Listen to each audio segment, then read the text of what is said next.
Good morning, everybody. We are here on this Tuesday morning, November 12th, for the State Aid for School Construction Working Group meeting. I want to welcome everyone who is here in the room, our esteemed guests and colleagues, and our senators and representatives around the table. Senator Norris is on his way. He'll be here soon. And we have the co-chair, Representative Brady, who will be joining us online. And yes, I look forward to a productive meeting. Time is certainly of the essence right now. We only have one more meeting planned, which is the 25th of November. So it is imperative that we be relatively efficient with our time and try to stay on agenda as much as possible. I want to start today by welcoming State Board of Education Chair Jennifer Samuelson and Vice Chair Tammy Colby. Tammy is in the room and Jennifer is online. Welcome. Good morning. Thank you, everyone. Good morning.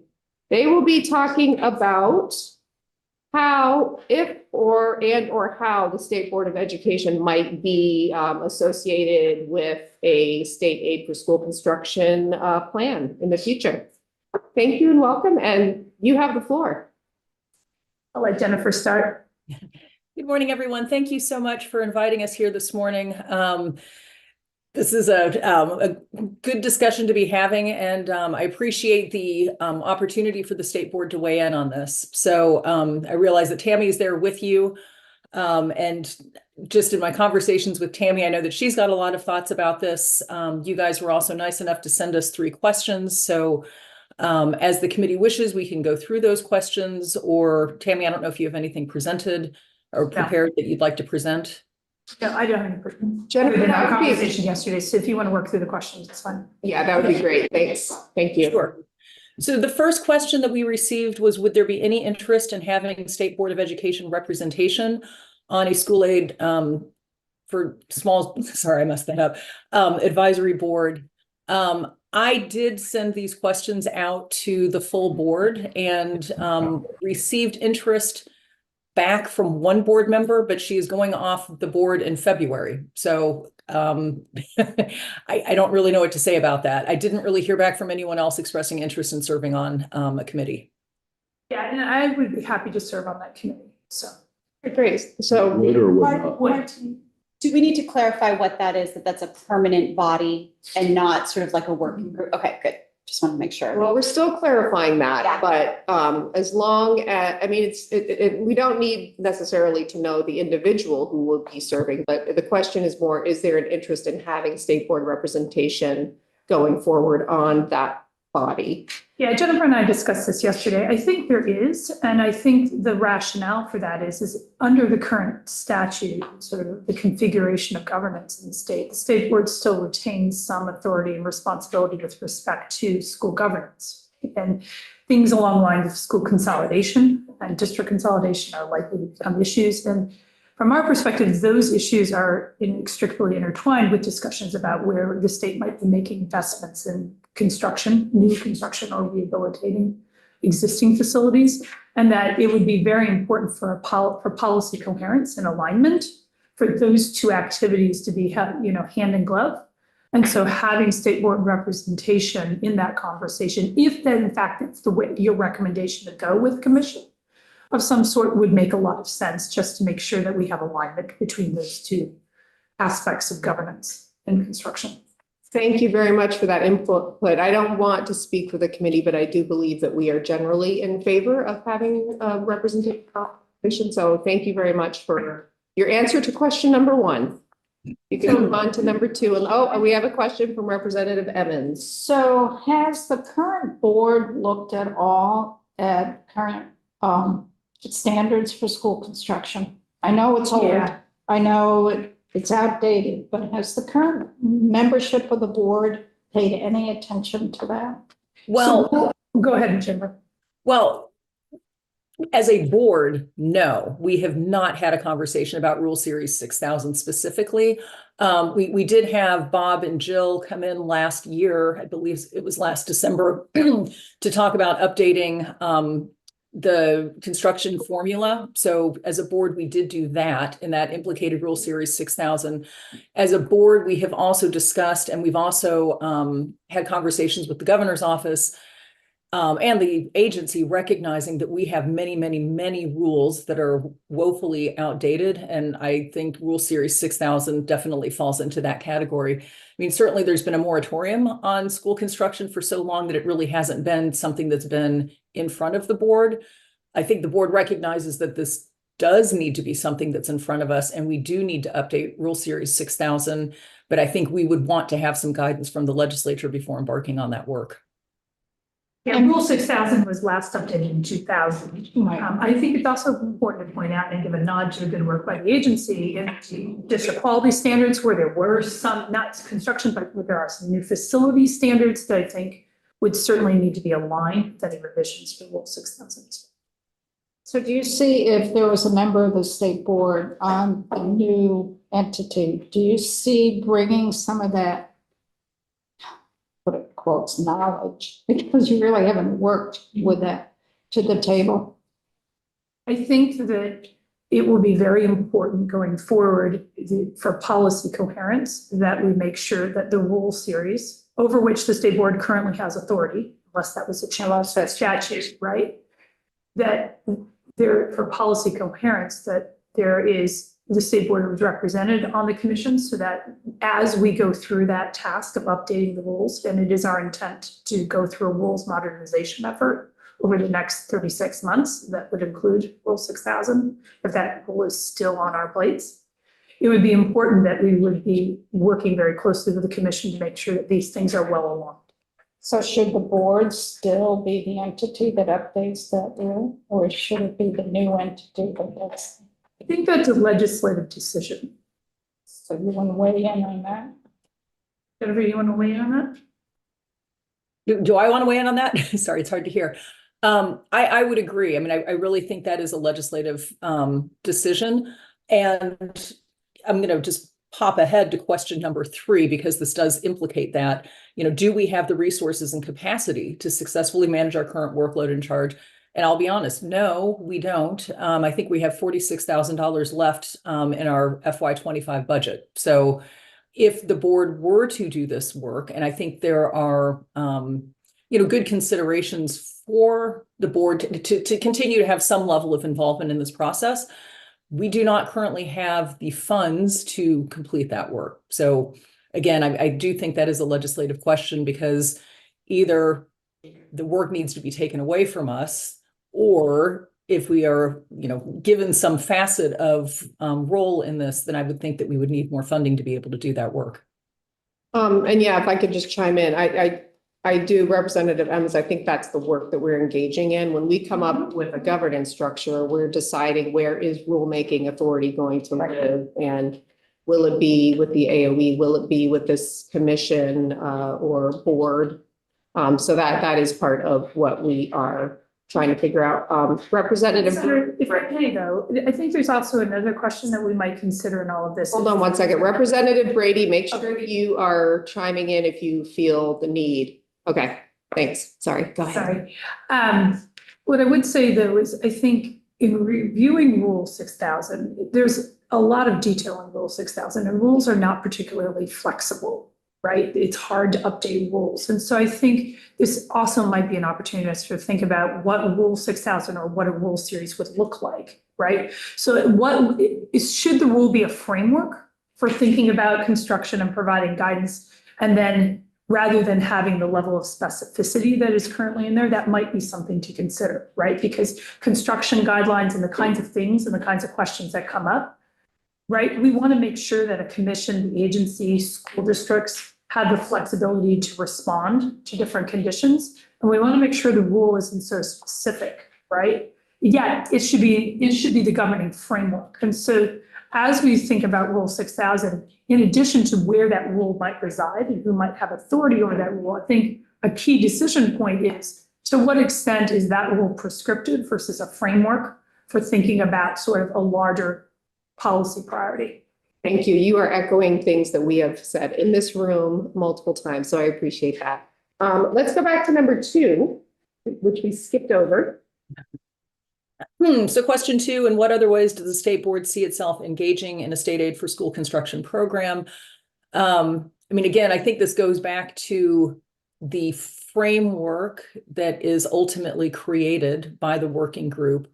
But I think one of the things that the state board does well, if you look back on Act 46, is, we're able to have difficult conversations and have, make difficult decisions. And I think as we are considering, I mean, it's all interrelated. The cost of education, our aging infrastructure for many of our schools, the fact there is not enough money to go around, how do we prioritize who gets the funds and, how those funds will be spent?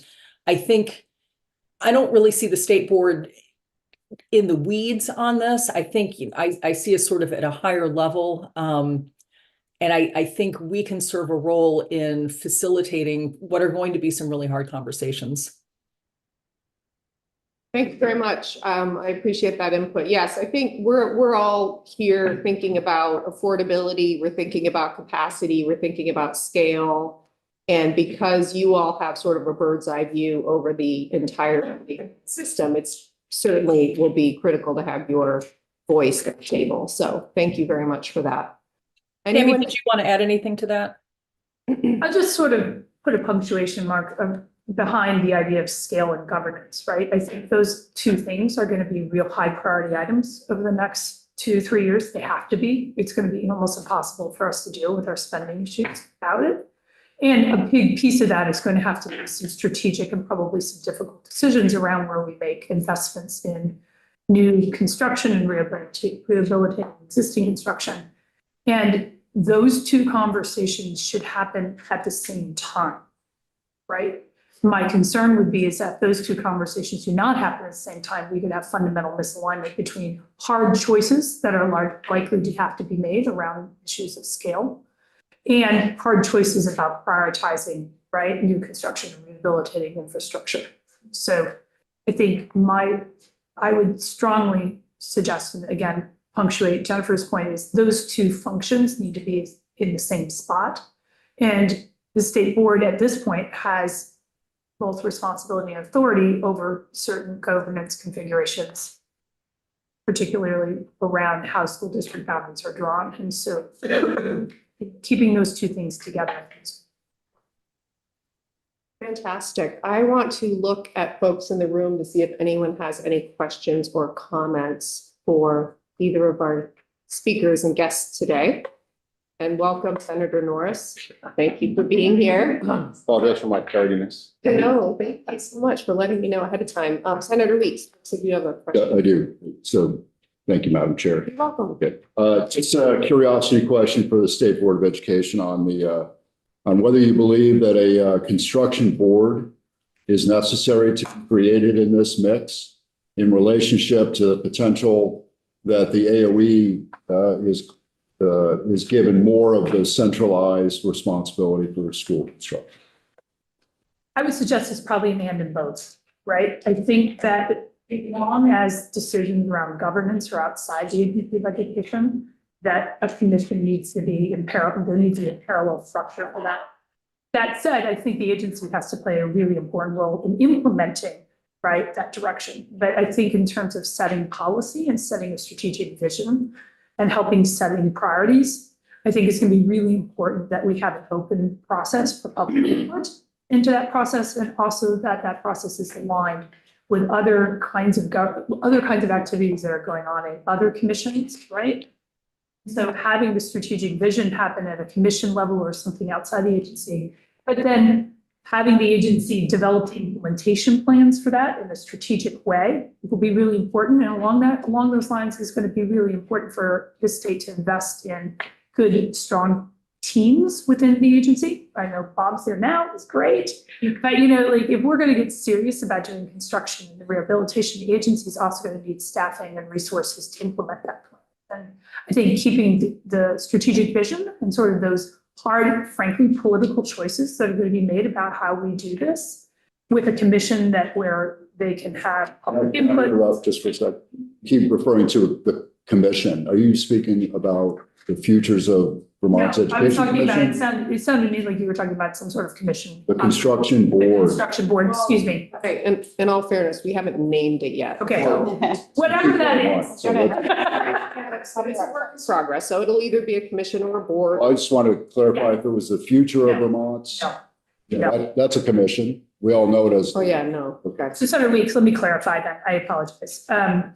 No, I was not referring to the Commission for Public Education. That is a limited term group, right? That has a very specific charge. Whether it be a board or commission or whatever entity it is, right?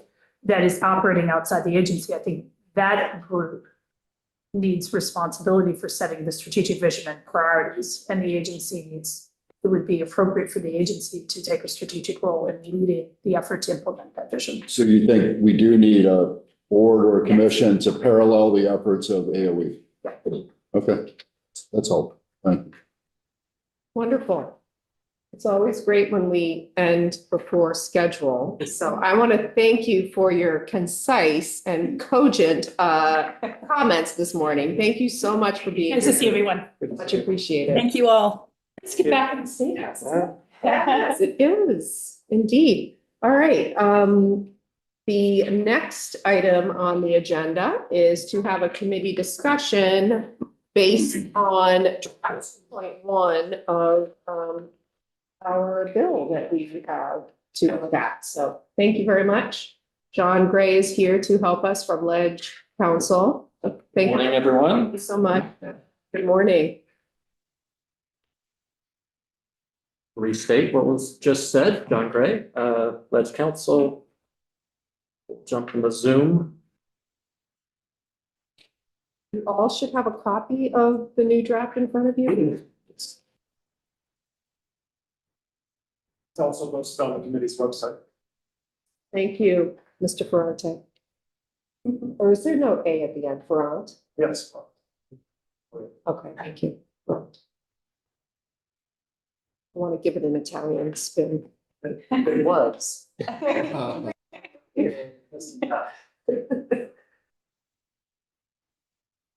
So we're looking at draft 2.1, folks, state aid for school construction program. 116, section 1, well, when we get there, 16 BSA 3442.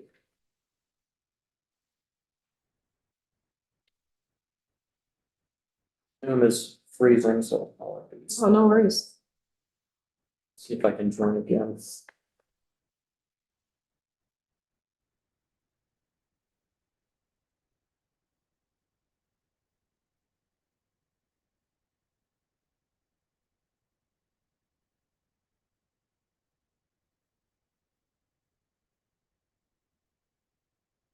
I will have to go on. Okay, thank you. Good to know. And it's great here. Yep.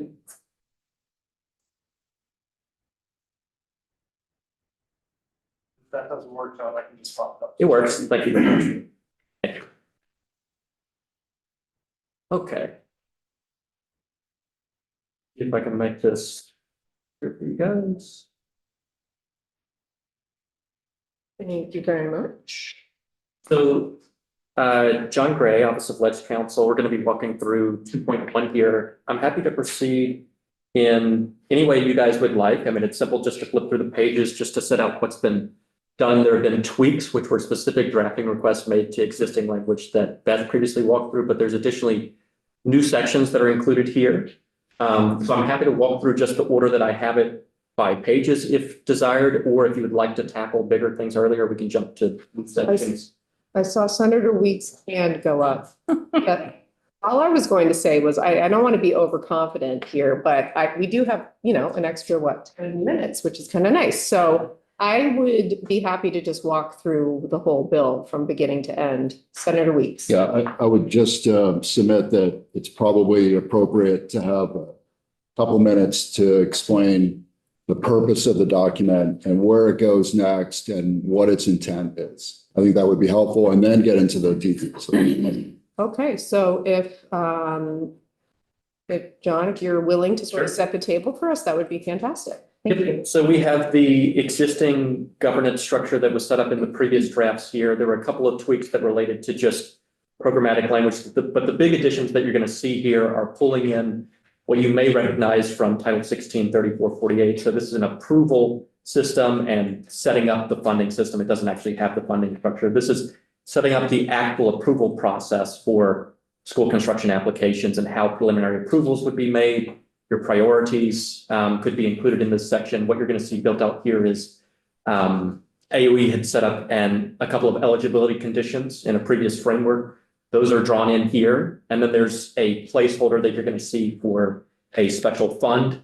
The actual mechanisms for that will have to be built out. This is entirely a placeholder. It just sets up the framework for that. But the big additions that you're seeing here are pulling in the actual decision-making process so you can start making concrete decisions about the approval process and then setting up that special fund. And there's an appeals piece as well, but it's secondary. Senator Weeks. Thank you, John. Thank you, ma'am. What I'd like to do is go one step further backwards in that my understanding is the document is intended to be a draft bill that goes essentially into the legislative process where it goes to one or the other of the education committees or what have you first, and then takes testimony, goes through the whole process, and then it's going to change it 100 times before it comes out the other end. Is that fair to say? Sure, and that may be a question for you guys rather than me. It could change, or you could make draft a perfect bill and it doesn't. Good luck. That'd be a first. Yeah, right, it doesn't quite work Okay. that But way. basically it goes through the normal process. It goes to the. Yeah, okay. Yeah, but it is a useful point because I think part of what I think you're getting at is there's only so much that can be achieved within this time frame. So you're going to see here sections where what's included is just section or subsection headings with no content included. Those are things that can be filled out in the future. It may not be filled out in this group. It may be that come session, that's when that's filled out. So this is just trying to set up and move forward. And it seems to me that as long as you're moving us forward sort of as rapidly as you can, making informed decisions, that's maybe as much as can be hoped for. And then the session will determine what actually happens. But yeah. Good questions. Thank you, Senator Weeks. Cool. Okay. So I jump in. Yeah. So you will, just to set up the highlighting here, you're going to see additions, changes reflected in yellow highlighting, and then some light blue highlighting that gets at particular decision-making points. This first piece that you see in section 3442, you can ignore the update to the section heading. That will be resolved in the end when we've actually filled out the framework here. But the second piece, starting on line 9 on page 1, does include new language here. So there had been a request to have the proposed board, which was named an advisory board, but I pulled out the advisory part in this draft because they're given more substantial responsibilities here to play a role in the rulemaking process. So what you'll recall from this section is this sets out the tasks, the responsibilities that AOE has. And what we're saying here now, starting on 9, is that for their rulemaking powers, the agency shall commence the formal rulemaking process for a proposed rule only once that state aid for capital school construction board has approved the proposed rule. So this is saying that the board has a substantial role to play in the rulemaking process. I should say, requiring approval is introducing a huge hurdle into the process. This isn't saying that the board will simply be submitting a recommendation to the agency as to what particular rules they should take. This is saying that the agency can commence the formal rulemaking process only after that board has actually approved the proposed rule. So it's essentially creating a new step at the beginning of the rulemaking process in which the board has a critical role in rulemaking for the school construction program. I'm going to go with Representative Emmons first and then Senator Weeks. So how does this play into the regular process of 3 VSA Chapter 25 This- in terms of promulgating rules? So this stepped in just before that is the way that this works is typically you have to have a pre-filing, Right. set of filings, and then you're going to have public comment, all those sorts of things. Those still happen. This is now just the first step. So before that formal rulemaking process under Title III could even happen, and just to say, this is entirely So, included just for discussion. This is a strong position to take on this. so which entity, would it be the agency or this new board that would hold those public hearings? The agency continues to have the rulemaking process is what's envisioned in this draft. This just introduces a first step where the agency would submit proposed rules to the board. And then the board is going to approve those before the agency actually commences with the formal process under Title III Otherwise, they're proceeding as they normally. Say that again? Who proposes the rules that then go to the board, then go back to the agency? AOE is generating rules in this proposal, and then they're submitting those rules to the board. The board would then be in a position to approve those rules, and once that's been approved, the agency would then proceed with formal rulemaking. At least that's what's envisioned here, but you guys can change Right. any of this. So the next step, after the board approves the proposed rule, the next step would then go before LCAR? Or is there Right. another step? It's actually before it gets to LCAR. This would be before even the pre-filing. So there's no formal process that commences before this. They're not going out for public comment. There's no ICAR involvement at this point. This is intervening before any of those steps. You don't have to do this. This is just saying, like, here's an option. What's written. I know, And then I'm we- just processing it Yeah. through how it's You gonna got it. work. Basically, one more step before the existing steps. Is this done elsewhere within government, with agencies, departments? I wanted to have a helpful answer for this. Damien was away last week, but I can touch base with him this week and find out, because it certainly struck me as there were a couple proposals that have been thrown out in the group. One was this, another had been simply that the board submit recommendations on particular rules. What's included here is the stronger form to generate discussion, but I can absolutely check if this is done in other contexts, because in my limited experience, I haven't seen this, but admittedly, I've only been here. That was my question. Thank you, John, for that. My question, just for clarity in the room, is so this board, commission, whatever it is, to be determined, is no longer in an advisory position here. They're actually in a decision-making They're- role. Exactly. Approval role. They're a gate. Yeah, They really. yeah. And we'll come to the changes to that section, which are not huge, but flow from this. But they maintain all of the advisory role that was contemplated in the last draft. And then in addition, because they have this essentially veto power over rulemaking, felt inappropriate to continue to call that advisory role. I'm gonna call on Joe Briggs Campbell now. Yes. So You were next. So I do think that there's an interesting point to kind of pull out here, which is something that Tammy pointed out. So currently, the existing construction rules in 16 VSA are really, really detailed. And I would make the argument that we should at least have a conversation about what level of detail is really rule and then policy, right? And so I think where Tammy was maybe heading, and Jennifer as well, is that the rules maybe need to be less detailed and really be the framework, in which case it may make sense to have this sort of, I'm going to call it a strong board model, because what we're talking about is the framework, but that part of what's in rule there is that the agency will create the policies that are really like the meat of the program, which currently, correct me if I'm wrong, are pretty much in rule at this point. It's really detailed. Thank you for that. It's constraining now. Thank you for that. And I tend to agree. I think I see part of our charge is creating a system, a framework that is flexible, that will be able to stand the winds of time and the myriad changes that will be happening on the education landscape in the coming decades. Yeah. So I thank you for that comment. And it's Senator Weeks. Yes. Yeah, if I could, just to first reflect back on Jill's comment and to get onto a more salient question.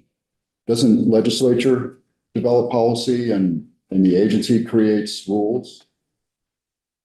I maybe think of this differently, and it's maybe that we're using the same words in different ways. So when I think of this, I think of my general counsel somewhere saying this to me, right?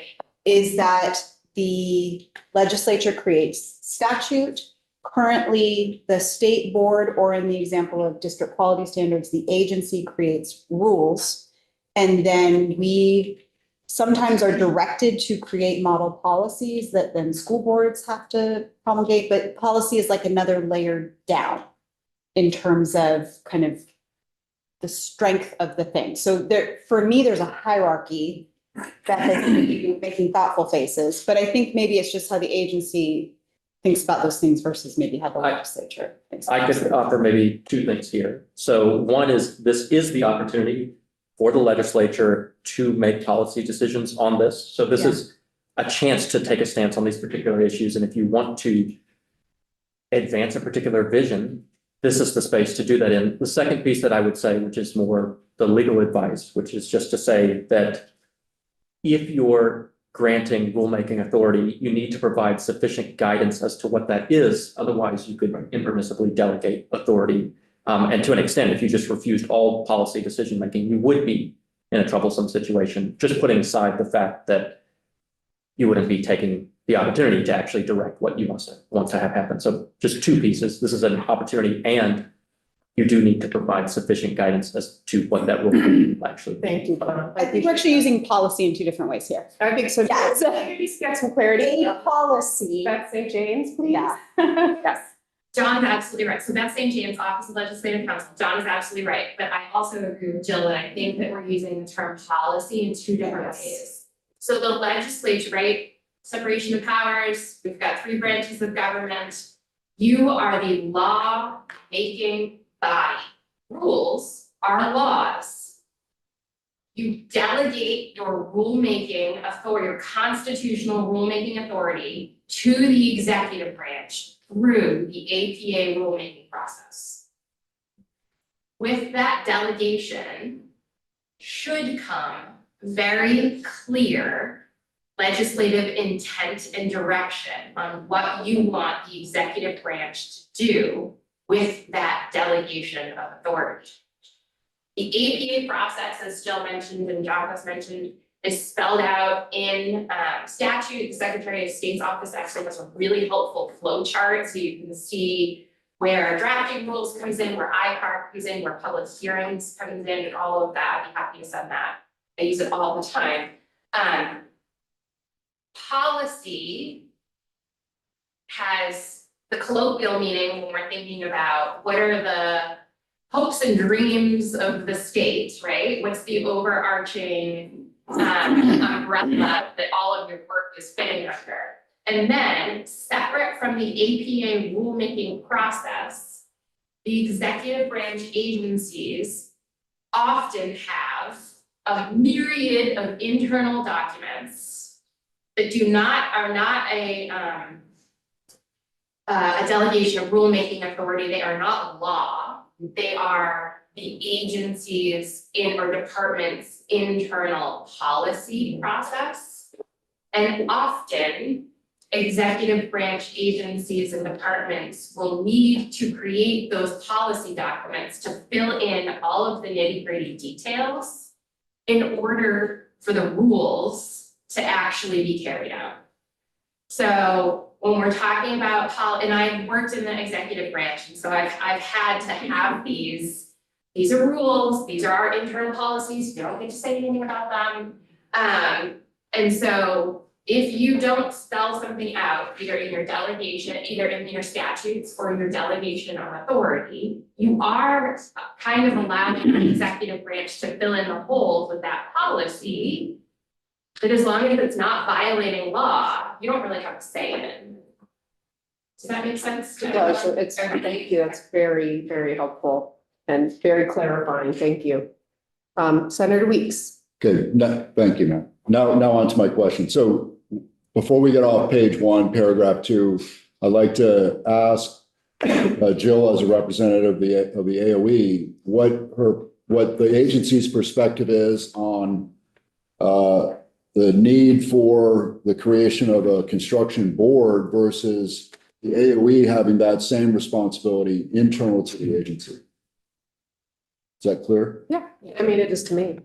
Yeah, so the creation of a board was the proposal of the agency. I think that the agency needs to be able to implement, be able to create the policies and potentially the rules. And right, again, we got to talk about those policies with I a small p? I don't know which one would be It's the a capital policy P. that's set by the General Assembly. No, I'm saying the actual policies that allow us to implement programs that we create every single That's the day. clarity that we need. How about we say big P, little p? Yeah, which one is the big P? I would say big P is the state policy. There we go. Okay. The principles, if you will. That's set by the legislature.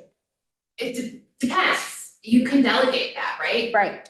So- But the overall Yes. framework is set by the legislature. So agency's been pretty consistent in this space, saying that when it comes to the setting of the priorities, how the money is going to be directed to specific strategic priorities, that we agree that that is a decision that I would make the argument only because of the potential volatility in the legislature should be delegated to a board. So that there's consistency. I think what's critical for our partners in the field is that they know where we're going and that we're not changing the path, right? So I think a board is a more stable kind of organization that should have, clear legislative intent behind it. They should know where we're going.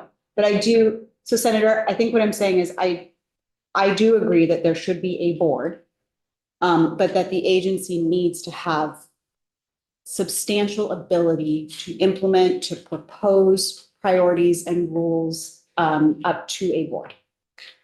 Because we're the ones who are going to have the subject matter expertise, but also I think the ones who are going to be implementing all of the substantial changes that I think are going to be coming to our education system. And so we do need that alignment.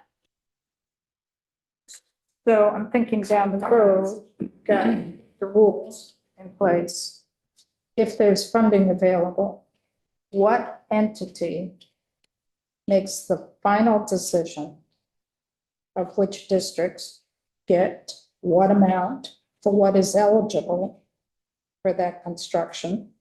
That's the work, that's what we're doing today. Right, but I think it's connected to the process here in terms of the rules.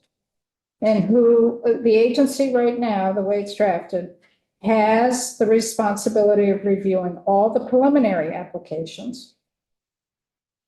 Not the board, it's the agency. The agency is going to promulgate the rules, but it's the board that has to look at those proposed rules first before the agency can even start the process. So at the end of the game, which entity is going to ask for the funding? Is it the agency or the board? Because we're giving a lot of power to the board. Correct me if I'm wrong, but we're gonna get to the funding piece a little bit later. We're not there yet. And this draft does not contemplate the board having any increased roles beyond what it had in the last draft, beyond this first step in the rulemaking process. So the board is not making a funding request in this situation. Representative Taylor. So just to clarify, the way that this is written now, the possible new board, can they actually make rules, or are they just allowed to say yes or no to rules that the AOE presents them? Yes or no? Gotcha.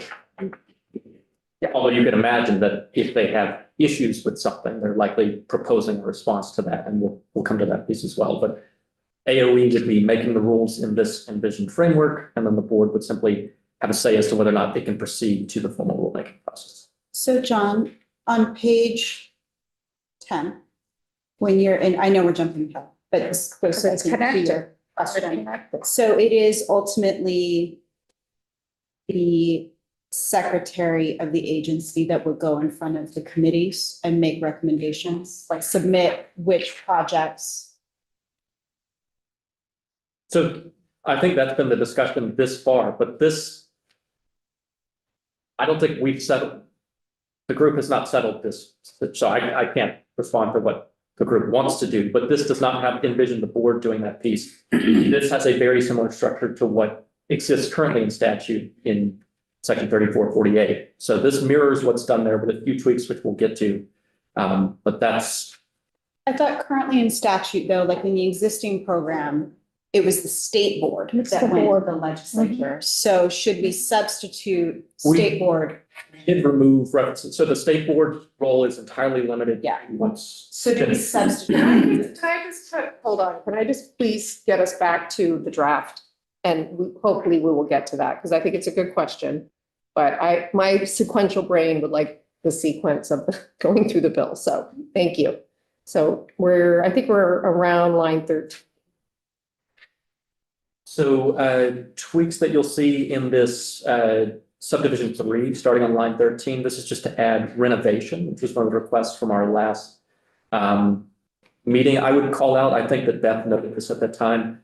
I don't think this makes it a meaningful modification to what's done here. What this is referencing is what qualifications are required for these firms to meet this pre-qualification and review process. So this would say that those firms need to specialize in K through 12 school design, renovation, and construction. So this is just tweaking the specialization language. Also, renovation is completely captured in construction, but I don't know that there's really any harm to including it here, except to the extent that you think a firm that specializes in design and construction doesn't also specialize in renovation. Senator Weeks. Yeah, as the guy that requested the word be inserted, I respectfully don't agree that companies that specialize in renovation uniquely different from pure construction. That's the reason for the addition. But if my colleagues feel it's not necessary, No, we'll let it go. But I second that. Renovation is very important to be there.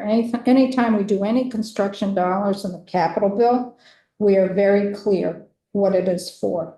And renovation is very different than construction. And some of these schools, depending how the rules are going to be promulgated, will deal with renovation and will deal with construction. So to the extent that it is meaningfully different, which it sounds like it is, then I think the and matters in this context, because what's been created here is firms now have to specialize in 3 distinct categories: design, renovation, and construction, which may be fine. That may be what you want to have for your pre-qualification and review processes, firms specializing in those pieces. But if it is meaningfully different, then that means you may now have a narrower set of firms that have to meet all of these conditions, which that may be the intention, but I just want to make that clear. Thank you, John. Yes, Senator Weeks. I don't think the intent was that any one firm that's pre-qualified has to specialize in all 3. We need an and or that's all. Yeah, I think the or is what you're. I agree. Yeah. Thank you. Senator Norris. Thank you, Chair. Yes. Before we get too much further, I lose my train of thought. As everyone knows, this is not my strong suit. In fact, I have one at all, but going back to lines 9 through 12, my question as the outsider looking in is, what is the intent of this? And what are we trying to accomplish with this? Is it oversight? Is it convoluting the process? I just need someone to explain that.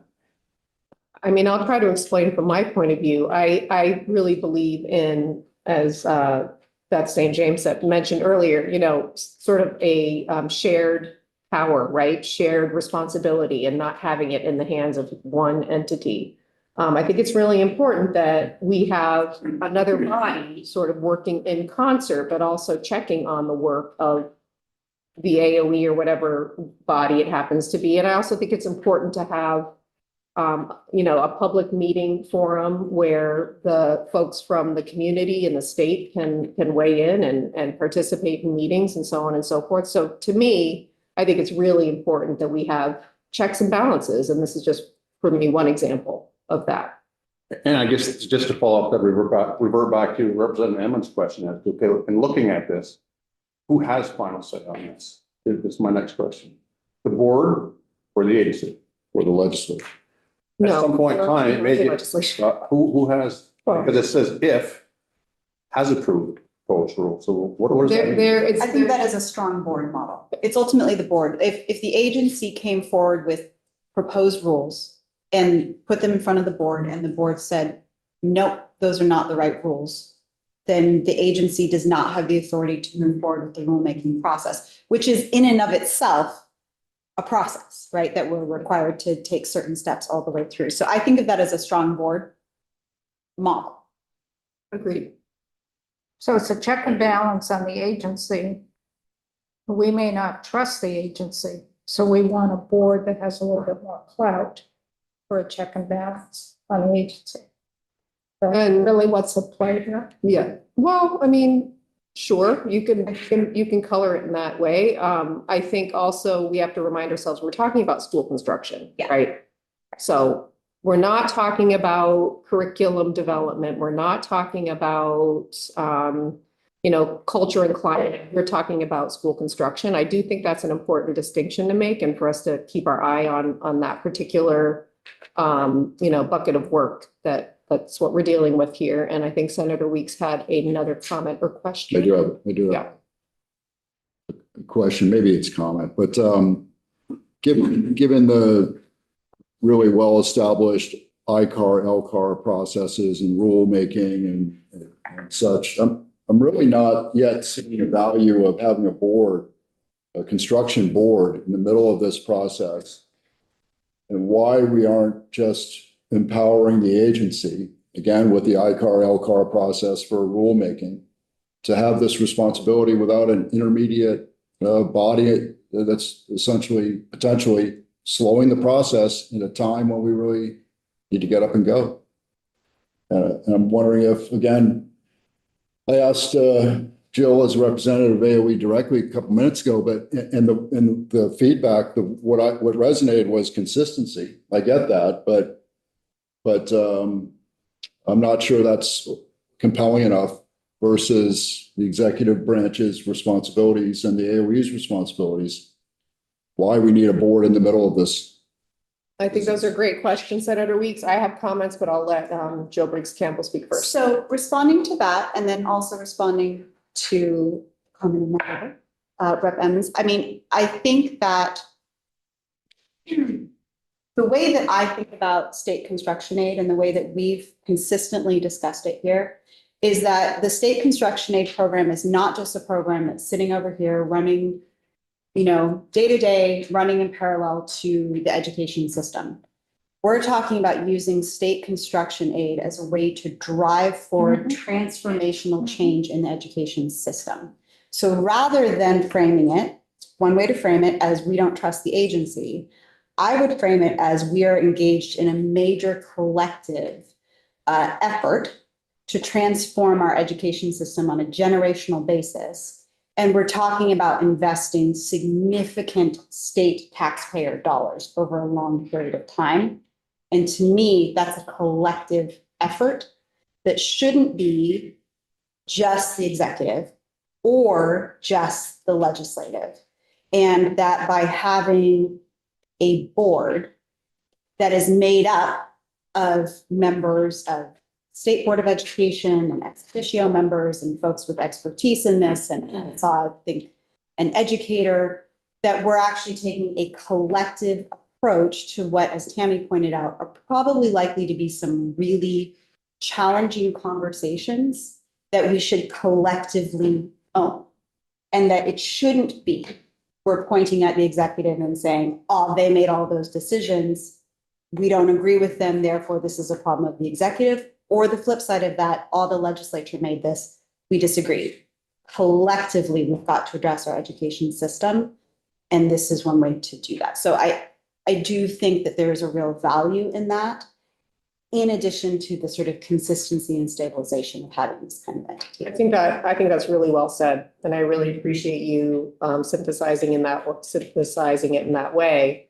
And as Senator Weeks, you and I sat on the previous construction committee, and I mean, we saw the benefit of having multiple voices in that group, including some in the field, including the bond bank, including the treasurer's office. I mean, that was very powerful. And I just think that was well said. Has to be a collective effort, it has to be strategic, and it has to look on a long horizon. So you're right. It may slow things down a little bit, but I trust that we can still have a fairly, expedient working flow, even with the board. So I appreciate the input. And if there are no further questions or comments at this point, we can continue. There's one thing I might add on this piece, which is just referencing ICAR, LCAR, and this existing process. I would note that if you're looking for substantive checks on decision-making, like the checks that you're going to see from LCAR are not substantive ones. They're ensuring that public comment has been maximized, that, any objections, that it hasn't extended beyond the authority granted. So if you're looking for a substantive check, you may need something additional to that formal process, which is more about ensuring process is followed. Procedural objections, essentially. Great. I will jump down to our next change, which is on page 2. We're in subdivision 7, starting on line 6. You'll see bracketed language here. So John, if I could Yes. stop you real quick.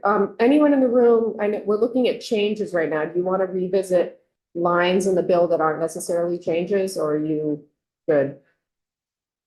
Yeah, okay. I think it's helpful, I can just scroll more slowly through the sections so that I'm not just jumping highlight to highlight.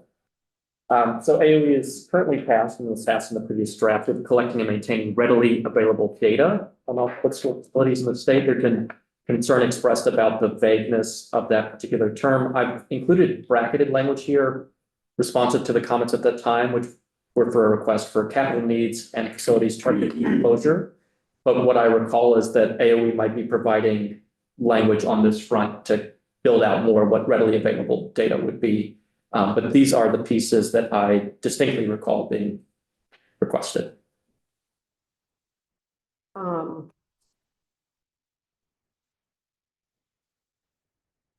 I did have a question that I think might be for Jill here. I had questions about that targeted foreclosure. Is that something that exists currently or no? I don't even know what that would look like. It was something that came up. I think we need to say what we mean. What does facilities targeted for closure? That sounds like it's a decision that someone is making. So I would want to try to add a little bit more specificity to that one. If we can, if folks who asked for it could clarify what they meant a little bit. And then I also just want to call it that 7 and 10 are inextricably linked. And I think there's value in making that a requirement. I just also want to signal that that is a appropriation that will need to be made on a rolling basis, and it will be to roughly the tune of about $2 million. Yeah. Okay, great. Thank you. Senator Weeks. Yeah, just a comment that, the topic of the committee is school construction. The obvious next order effect is that we may potentially have to deconstruct some schools or consolidate some schools, and that's all part of the mix. So maybe the wording isn't right, that it's facilities targeted for closure, but the expectation is there that as we affect our educational facilities, some are going to gain and some are not going to gain. And there's a net effect, and our communities need to understand the total net effect, not just the positive net effect, which is new construction or new renovation. It's the opposite, which is where we implode education facilities, potentially in certain areas or communities. And that's just as important as constructing something. That's why I think that statement's relevant. I don't disagree with you. The word target. How are we defining that? Yeah. Yeah, how do you get there? So operationally, what is it that the agency is being tasked with collecting? Is sort of my question. Is it that we would ask districts every year? I'm cautious because sometimes districts are having multi-year conversations. And if we required something like an annual data collection that said, tell us which schools are on your list for closure, that might actually be quite disruptive to those conversations. So fine with it. I just need to understand what it is that the agency would be asking and what the framework is. But Senator, I take your point. I just don't know how we do it. Again, I think that, yeah, we would establish the intent, and the agency would determine the way to facilitate it. So I'm not quite sure how you would do it. I just think it's critically important that closures cost money too, and we need to. That's all part of prioritizing. If we're prioritizing a renovation or a build, in a community, but at the same time, the net effect is we're taking a few facilities offline. Those facilities coming offline are just as important to keep visibility and intent for the community and for the state and for the budget. And that's the idea. How we do that, like the mechanism. I think it's the Yeah, I think language it's- here that is, So- we're getting tripped up. Can I ask a clarifying question as well? So this is number 7, the way I read it, applies to all school facilities, regardless of whether or not a district or a building is being included for potential construction aid, right? So, but Senator, what you just described sounded to me a little bit different. And it's the kind of thing that I would anticipate would arise through a district level, SU level facilities master plan. So here's my question, I think. Are we just referring to schools that might be impacted should state construction aid be brought to bear? Or is this really a different conversation, which is asking for the agency to be looking at all school facilities regardless of whether or not state construction aid is being, it's a new data collection is what I think I'm saying. It's like a new requirement. So the question is, what data do we want? Readily available data. What is that data that we want? So what can And to what you end? please share? Is it possible for you or Bob to share with us broad brushstrokes of what is currently being collected? And I want to offer the suggestion that we possibly strike the including capital needs and a list of facilities targeted for closure from the bill, but we could discuss that after we hear from Bob and Jill. Sure. So, Bob, I can't see you, but I will start and then feel free to just talk into the void. So what we currently collect, and it's not in statutes, that's why I'm saying number 10, I think is important. But what we currently collect is we have done a full-scale school facilities assessment for every school building in the state, including all major systems, roofing, HVAC, fire sprinkler, all of those things.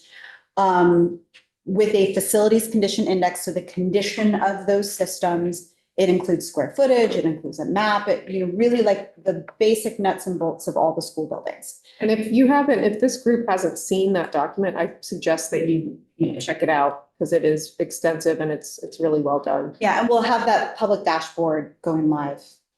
We're in the final stages of that, and then folks can go in and play and see their own kind of districts. So that's what we have. There's nothing in statute that says we will do that every 5 years, so I think 10 is really important. It also includes enrollment, and it includes as a proxy for economic need, it includes free and reduced lunch, but I think we'll change that proxy. It does not include anything like whether there's nothing in there that would indicate this school is, they're contemplating closing it. Where I would expect something like that to arise, at least sort of a document, would be a facilities master plan.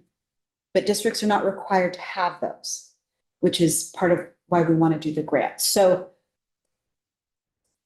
I think, can I say where I think we want to go from Senator's comments? Senator Weeks, I think what you're pointing to is that school closure or consolidation, we want to be really thoughtful. Those buildings are a public asset. And there is also economic implications being posed school in it. And so one thing that I think that we could contemplate is how, and maybe in our recommendations, how do we support those thoughtful and strategic conversations around a building so that prior to any actual closure, the community has had significant input, but also has a plan for what's going to happen to that building, because these are actual public assets. and could, rather than be a loss for that community, could actually become an asset if something else is done. So, for example, we could also have a recommendation for something like an educational transformation grant that allows communities to access money to think about, should we turn this into housing? Could it be a pre-K? Do we need a senior center? And that sort of thing. Is that where you want to head? Yeah, so that was the Okay. comment in the last meeting, is that the relevance of the facilities, education facilities that are being not, let's remove the word targeted, maybe suggested for closure, that maintaining that list is just as important as maintaining the list of those schools, districts, whatever, that receive funding for construction or renovation. To Senator Weeks's point, I like that you're bringing this up, because if the demographic trends continue in the state, we will have some closed schools. We will have some schools closing. There's absolutely no doubt. So it's an important point to bring up. To Jill's point, I've talked to the Chamber of Commerce and other folks who suggested exactly what Jill just suggested, which is like have some kind of a grant program that when a school when a district or community decides to close a school, there's a grant that steps in and facilitates the creation of a civic center, a town meeting center, housing, or some kind of reutilizes that building for something productive that allows that community to continue to thrive. Those are all good points. Yes, Representative Evans. So my mind is getting confused here. When one thing we heard, we're talking about funding of school construction, funding of our buildings. And that's what the new board, or whatever the configuration is in the rules, will be pertaining to. But what I'm also hearing is that, will school construction dollars also be used for those grants to change the use of those buildings for something else? No, I wasn't suggesting that. So then, when you look at 7, what is the goal of 7? Is the goal to figure out what data we want so that we can ascertain the capital construction that would be needed, the reconstruction, the maintenance, and other capital needs? Or are we looking at data that will give us information about the governance of our school system as we go forward? Because those are 2 separate things. I saw it as option A, is that we need to have a certain amount of baseline so that we have information to prioritize construction projects. So why don't we combine 7 and 10? I would Yeah, agree. definitely. Because that's what we want the data Yeah. for the buildings. Yeah. Yeah. That's what we want. Or do we want the data so that we can facilitate consolidation or whatever? Those are 2 separate types of information that you're going to get in data. And you have to be very clear what your goal is. That's what I'm seeing between 7 and 10, and I'd recommend we combine 7 and 10. It's a great suggestion, Senator Weeks. So I second the motion that 7 and 10 be combined, but I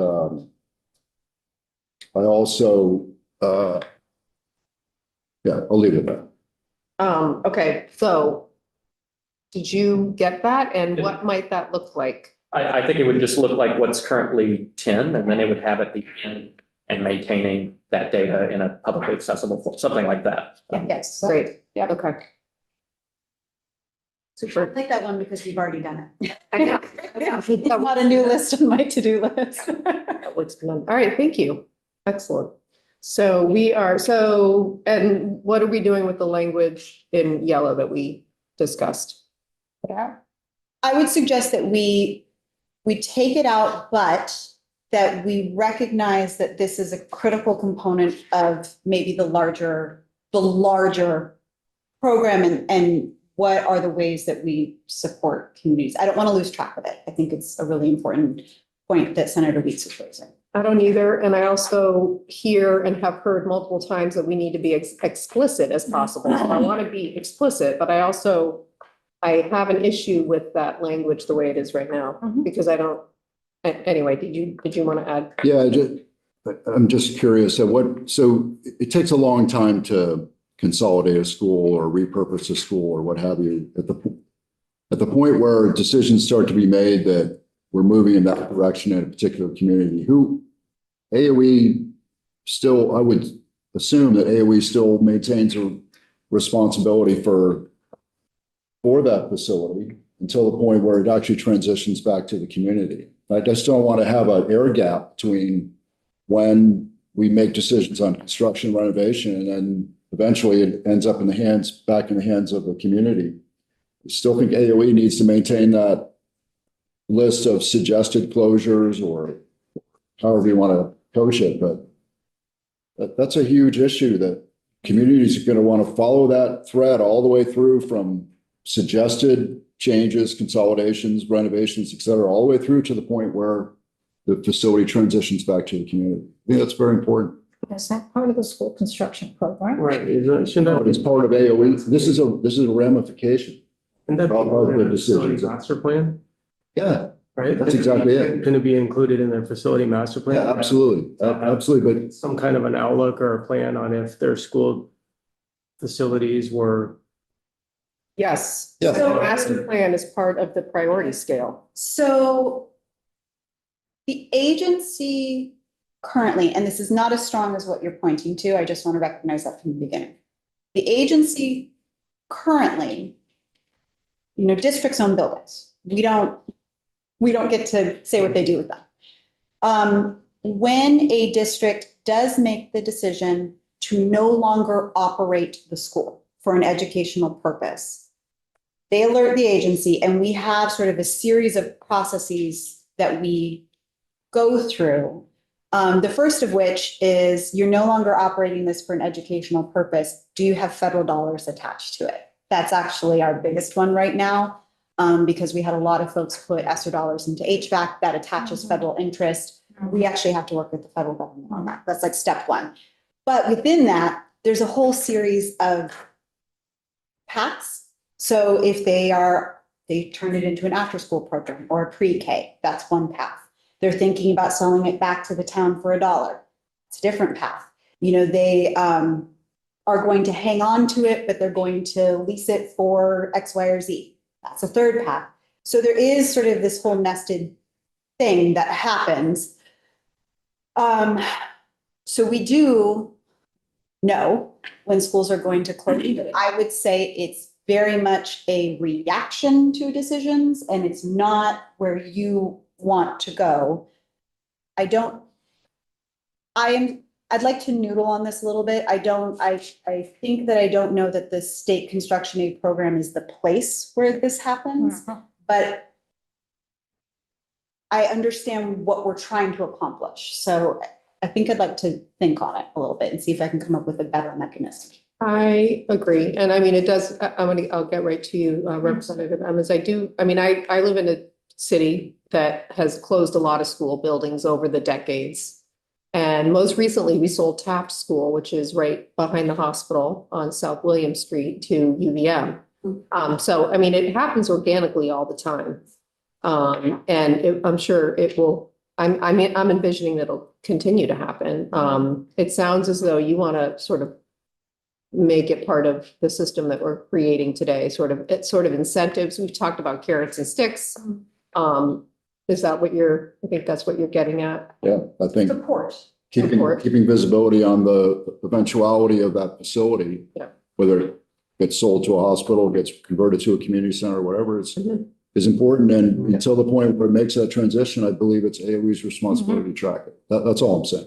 And Let's not air gap it. I think that in here, and I would say Rhode Island actually has a pretty good model for how they do this. They have a team that their program team is in the field talking to folks as projects are being developed.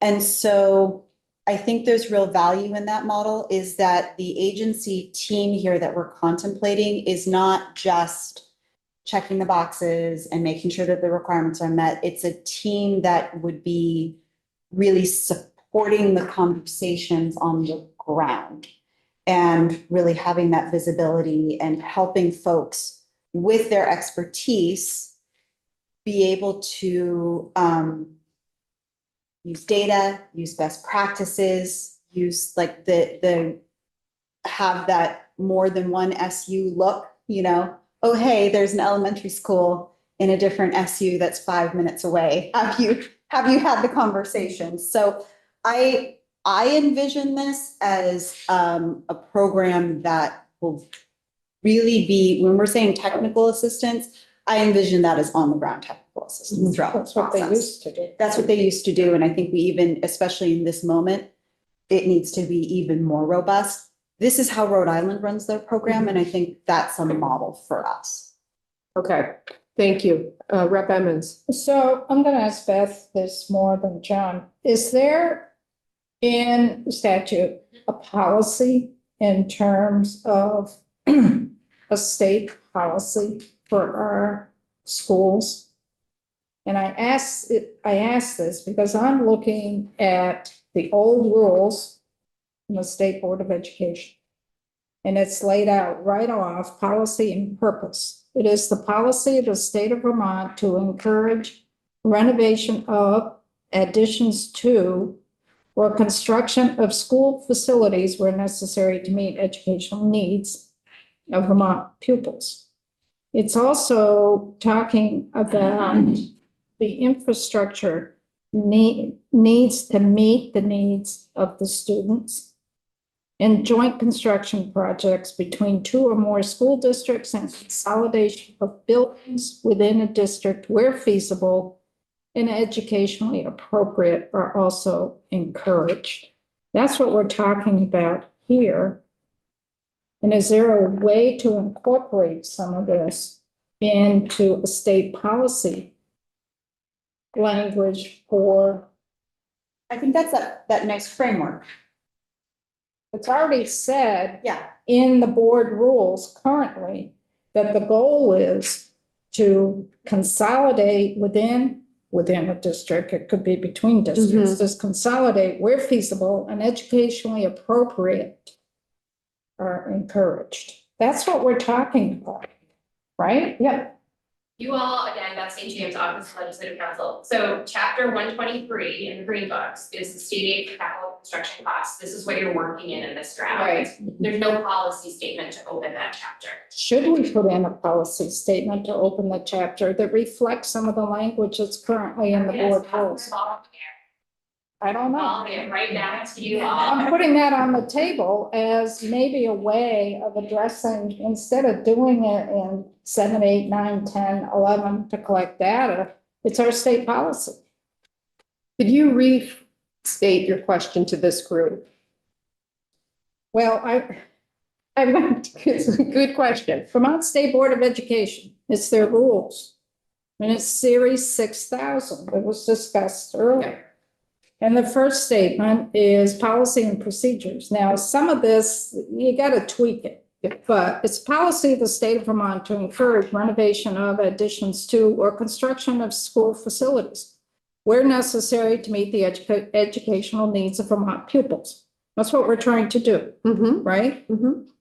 And further, it is the policy of the board to encourage the use of existing infrastructure to meet the needs of Vermont students. And we could say something to, and then it goes on to say joint construction projects between two or more school districts and consolidation of buildings within a district where feasible and educationally appropriate are also encouraged. That's what we're doing. And if we could wordsmith that. I have a question to follow up, but I'll let Senator Weeks chime in. Just a curiosity question, being that, you know, the initial basis of this draft bill is that we're shifting school construction responsibility from School Board of Education to AOE. Wouldn't those rules, couldn't we make it such that those rules also then apply to AOE as a State Board of Education? I mean, why do we have to make a new statement? These are all good, I believe these are all good principles. Yeah. And Series 6000, but now they should apply to AOE. Well, that was my question, Senator Weeks. What does happen to these rules as we change? You'd have to repeal them. John, do you want to answer that or do you want me to? I'm happy. I would like for you to answer. So, you would have to transfer ownership of the rules, which is a very common thing. Rulemaking responsibility shifts in state government, and there's a standard set of words we would throw on the page to transfer those rules to the new, whoever owns those rules, in this case, the agency. And then we would give them authority to update them in the future. I would just say though, as the, not look at Jill for a second. That was totally fine. But as the legislative branch of state government, if you like that policy that Rep. Emmons just read from the state board rules, it makes sense to me from a legal perspective for you to put that policy in statute. So that is your legislative intent and directive. Agreed. I agree. And then the rules need to bear that out. If you don't put it in statute. Yep. It doesn't necessarily change the fact that it is still law. But it is no longer attributable to the legislature's ownership and delegation of authority, so, Yeah.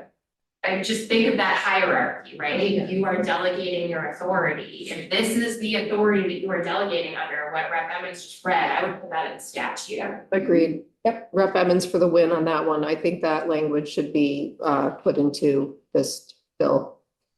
Yeah, I would make that move. Thanks. Important. Because that's what we. Shall we give very specific guidance, or we can do that maybe after, John? It's gotta be wordsmith. Yes. There may be a question for Beth or John. Do we need to put the language into the bill, or do we need to reference?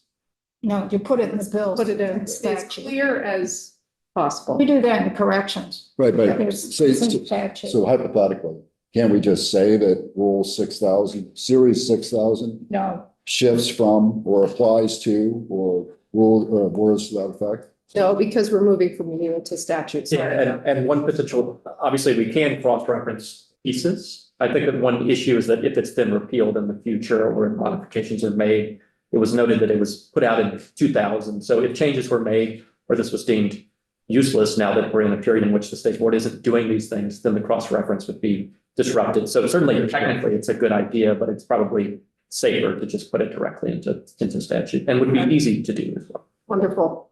We are doing some good work here, folks. Does anyone feel the need for a 5-minute break? I do. Well, Sure. there you go. there you go. Let's take a 5-minute break.